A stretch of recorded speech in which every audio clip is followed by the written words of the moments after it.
యోహాను రాసిన ప్రకటన గ్రంథము 1వ అధ్యాయము 1వ వచనం నుంచి చదువుకుందాం. యేసుక్రీస్తు తన దాసులకు కనపరచుటకు దేవుడు ఆయనకు అనుగ్రహించిన ప్రత్యక్షత ఈ సంగతులు త్వరలో సంభవింపనై ఉన్నవి. ఆయన తన దూత ద్వారా వర్తమానము పంపి తన దాసుడైన యోహానుకు వాటిని సూచించెను.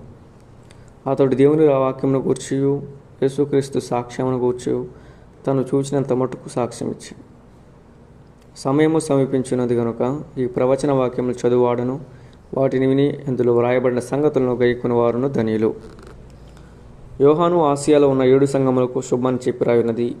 వర్తమాన భూత భవిష్యత్ కాలములలో ఉన్నవాడనియు ఆయన సింహాసనం ఎదుట 7 ఆత్మల నుండి నమ్మకమైన సాక్షియు మృతుల్లో నుండి ఆది సంభూతుడిగా లేచిన వాడును భూపతులకు అధిపతి అయిన ఉన్న యేసుక్రీస్తు నుండి కృపా సమాధానం మీకు కలుగుగాక. మనలో ప్రేమించుచు తన రక్తము వలన మన పాపముల నుండి మనలను విడిపించిన వానికి మహిమయు ప్రభావములను యుగయుగములకు కలుగుగాక. ఆమేన్. ఆయన మనలను తన తండ్రియగు దేవునికి ఒక రాజ్యమునుగాను యాజకులనుగాను చేసెను. ఇదిగో ఆయన మేఘారుడై వచ్చుచున్నాడు. ప్రతి నేత్రము ఆయనను చూచును. ఆయన పొడిచిన వారును చూచెదరు. భూజనులందరూ ఆయనను చూచి రొమ్ము కొట్టుకొందురు. అవును, ఆమేన్. అల్ఫయు ఒమేగయు నేనే, వర్తమాన భూత భవిష్యత్ కాలములలో ఉండువాడును నేనే అని సర్వాధికారియకు దేవుడగు ప్రభు సెలవిచ్చుచున్నాడు. మీ సహోదరుడను యేసును బట్టి కలుగు శ్రమలోను రాజ్యములోను సహనములోను పాలువాడునై ఉన్న యోహానును నేనే.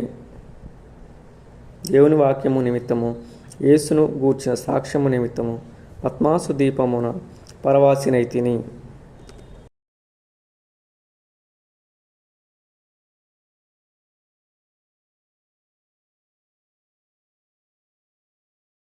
ప్రభువు దినమందు ఆత్మ పశువుడినై ఉండగా బూరాధ్వని వంటి గొప్ప స్వరము నీవు చూచుచున్నది.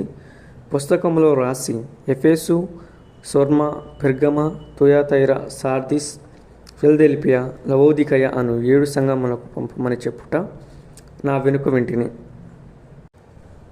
ఇది వినగా నాతో మాట్లాడుచున్నది స్వరమేమిటో అని తిరుగగా 7 సువర్ణ దీపస్తంభములను, ఆ దీపస్తంభముల మధ్యను మనిషి కుమారుని పోలిన ఒకరిని చూచితిని. ఆయన తన పాదముల మట్టుకును దిగుచున్న వస్త్రము ధరించుకొని రొమ్మునకు బంగారు దట్టి కట్టుకొని ఉండెను. ఆయన తలయు తల వెంట్రుకలను తెల్లని ఉన్నవి,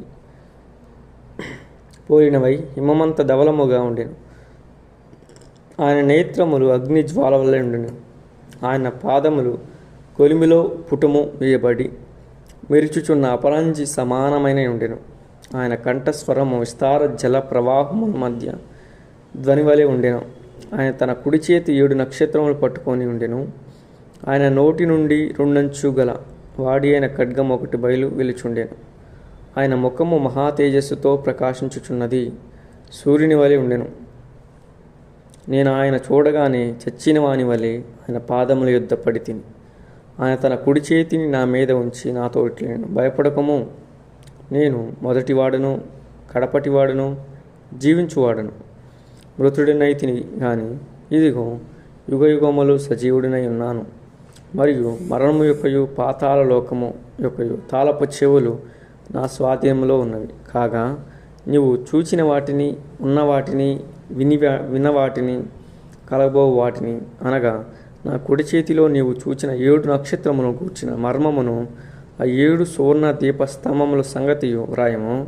ఆ 7 నక్షత్రములు 7 సంఘములకు దూతలకు, ఆ 7 దీపస్తంభములు 7 సంఘములు. ఆమేన్.